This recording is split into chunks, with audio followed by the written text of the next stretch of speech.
दादा जान, क्या मेरी जिंदगी सिर्फ इन किताबों के बोझ तले ही गुजर जाएगी? एक तरफ दुनिया का मुकाबला और दूसरी तरफ दीन का इल्म।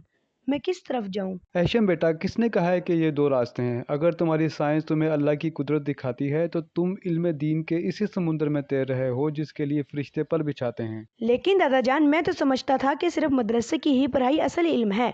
क्या मेरी ये दुनियावी तालीम भी मुझे दीनी इल्म की तरह बड़े सिले का हकदार बना सकती है? बेटा, जब तुम अल्लाह की रज़ा और उसकी मखलूक की खिदमत की नीयत से पढ़ते हो तो ये तफरीक ख़त्म हो जाती है। सुनो, इस रास्ते पर चलने वालों के लिए अल्लाह ने ऐसे अजीम इनामात रखे हैं कि तुम दंग रह जाओगे। इल्म हासिल करने के चंद फ़ायदे ये हैं।